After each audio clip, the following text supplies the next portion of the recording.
Hi, everyone. Welcome back to Rabbi's Reflection. I'm glad that you're joining with us today. We'll be continuing in our study of My Grandfather's Blessings by Dr. Rachel Naomi Remen, and today reading the story, The Gift. Stay with us as we read through the story and then offer some reflections. Every Christmas Eve, when I was small, my father and I would take the subway to downtown Manhattan and go shopping for presents for my mother, my aunt, my friends, my teacher, and other important persons in my life. These were special, even magical times. Everything was decorated for Christmas.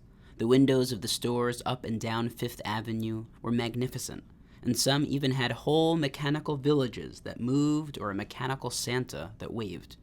It was almost always cold, and the nighttime streets were crowded with smiling people, carrying beautifully wrapped packages, the women in furs and men in overcoats with velvet collars.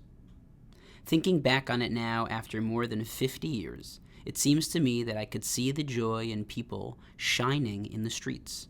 Christmas music poured out of every open doorway. In my memory, it is always lightly snowing, and everyone had snowflakes on their coats and in their hair.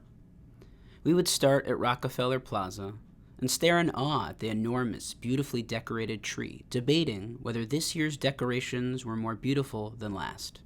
They always were.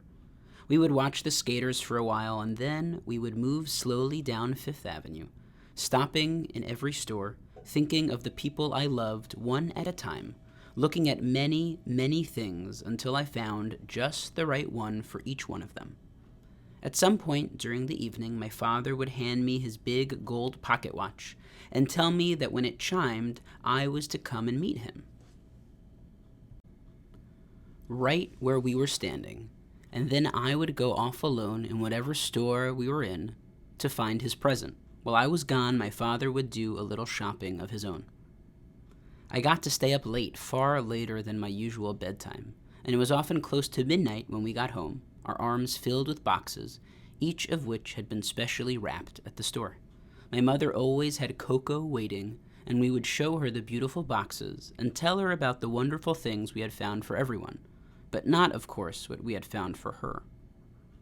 It was a chance to think about each one of my beloved people, who they were and what might make them glad. I remember the indescribable feeling of finding each present and the joy of recognizing it as just the very thing. There was such pleasure in choosing the paper and the ribbon and watching it wrapped in a way that was as special as the person it was for. I loved finding these presents. It made me feel very lucky. In thinking back, I realized that I never actually saw many of these presents opened. They would be mailed away or left under other people's Christmas trees. Somehow this never mattered. The important moment wasn't in the opening or in the thanking. The important thing was the blessing of having someone to love. Dr. Remen helps us this week explore what does it mean to give a gift? What might it mean to receive? But before we get into that, I just want to make a kind of just a side note that if we've been following along in these stories, listening to Dr. Remen and learning from her each week, I'm really glad that there's a positive experience about her and her relationship to her parents.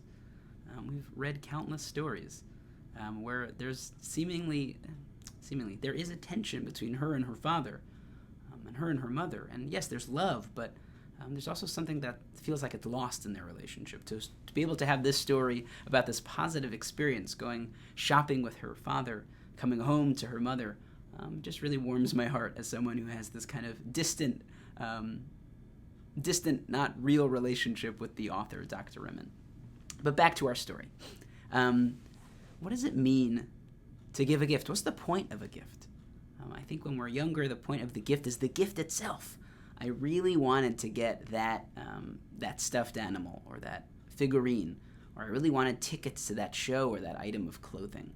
It really mattered what it was. And then we grew older and we realized that yes, the gift was important, but more importantly was the act of giving the gift, right? How have we ever experienced a time where someone didn't give us that gift, or we didn't give that gift, and a loved one would say to us, in whether they said it explicitly or not, like, you missed my birthday, you missed my anniversary, you didn't give me a gift, or you were so worried about the gift that, or what type of gift, that you couldn't find the right one, so you just didn't get one at all. And you realized actually the important part is the giving, is the fact that I've set aside time, that I've thought about you, that you matter to me. And this is really brought up in this story. The beauty that Dr. Remen realizes later on in life, that yes, there was it was about all the buildup, the taking the train, the seeing the snow, the beautiful storefronts, and then selecting that gift for that special someone. A parent, a loved one, a teacher, right? There are so many people in our lives that we can honor with gifts, and not grand gifts, but gifts of, here is a token of my appreciation, that I think of you, that I love you, that you matter to me. And that each time we think of that gift or that thing that we're going to give that person, it's a way of recognizing who this person is and thinking about what will they love, what is going to bring them joy. And so it's not, as Dr. Remen says, opening of the gift. It's not about the thanking of the gift afterwards. It's about before you buy the gift. It's the recognizing that this is something that my loved one, my beloved, will bring joy from. It's that ability to think of that loved one, to see something that they would enjoy, and to recognize it and say, hey, I'm going to lift this up because this person matters to me, and I want to find something that's going to matter to them. The gifts are about the relationship and the love that we find in each relationship with another. Well, I hope you have a good day. I hope you have a good week, and I will see you soon.